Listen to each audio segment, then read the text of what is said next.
Bonjour Oriane, félicitations pour cette nouvelle sélection avec l'équipe de France. Comment tu te sens de retour en France avec peut-être un petit peu plus de chaleur qu'à Chelsea?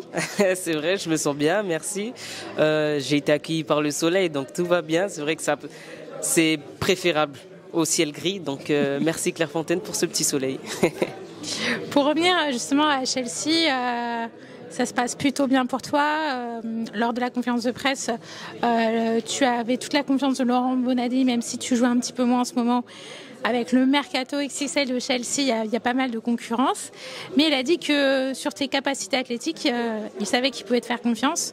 Comment tu te sens physiquement ? Physiquement, ça va. Là, je commence à avoir un peu plus de temps de jeu du coup depuis mon retour fin juillet, début août. Je recommence à trouver des repères, je commence à trouver du rythme. C'est vrai que quand on revient d'une longue blessure, c'est jamais facile. D'autant plus que, comme tu l'as dit, à Chelsea, il y a beaucoup de concurrence. On a un gros effectif, donc. Même si j'ai pas énormément de temps de jeu, pas autant que je voudrais, je pense que je continue à travailler physiquement au travers des entraînements, donc ça va. On a vu des extraits de vidéos comme quoi Camille te donnait des indications en anglais alors que vous parlez tous les deux français. Est-ce qu'on peut revenir un petit peu là-dessus parce que moi j'ai du mal à comprendre.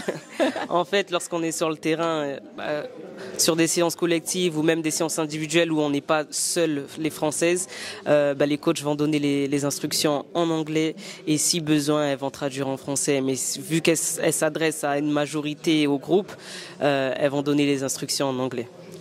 Et on est quand même en équipe de France, mais une dernière question sur Chelsea. Il y a quand même un emploi du temps un peu particulier. Au mois de mars, 3 fois Manchester City. 4 fois Manchester City. Même 4 fois, ouais. Bah oui, 4 fois. Comment on aborde ce genre de match parce qu'il y a le championnat et il y a la... Si je dis pas de bêtises, je crois qu'on les joue en coupe.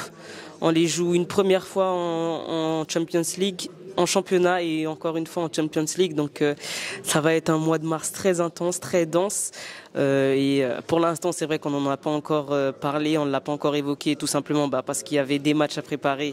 Et ensuite, du coup, on est en pleine trêve internationale. Mais dès qu'on rentrera, on se penchera là-dessus. Et là, on va se pencher sur 2 matchs très importants pour l'équipe de France. C'est la Ligue des Nations féminines. Certes, le dernier rassemblement, c'était plus du rodage. C'était des matchs amicaux. Donc, vous avez affronté le Nigeria. Vous avez affronté aussi justement les championnes entiers de l'Espagne.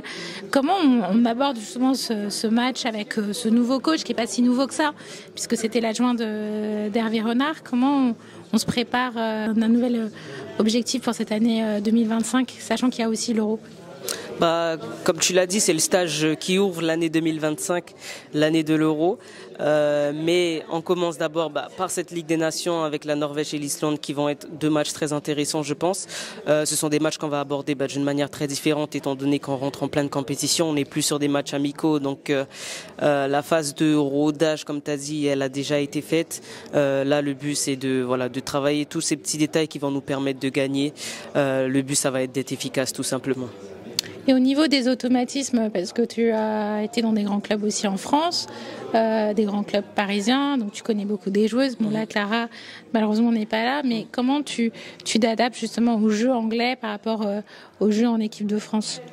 J'ai l'habitude de dire que le jeu anglais est un peu plus intense que le championnat français, avec des équipes de manière globale sont plus compétitives, mais ça change rien au fait que lorsqu'on arrive en équipe de France, ça reste la nation, ça reste le maillot, le drapeau à défendre. Donc on est toujours à 2000% lorsqu'on représente l'équipe de France.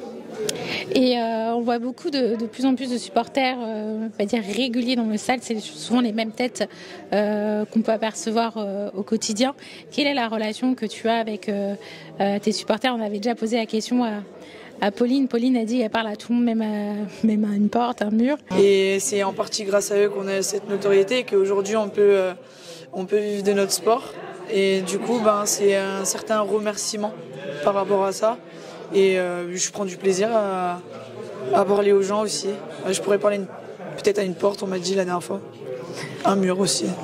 Comment toi tu gères justement cette popularité auprès des supporters qui viennent vers toi? Je pense que j'en suis pas au point de Pauline, je pense que je suis pas à ce niveau-là au point de parler aux portes. Mais les supporters, disons qu'on aime échanger avec eux tout simplement parce qu'ils nous transmettent de l'amour, ils nous transmettent leur passion. Donc on aime leur faire plaisir parce qu'ils viennent nous soutenir, ils nous poussent. À Paris, c'était la même chose. À Chelsea, c'est pareil. On a des supporters qui se déplacent à tous les matchs, en déplacement ou pas, ils sont toujours là. Donc on aime le soutien, on aime rendre ce qu'on nous donne.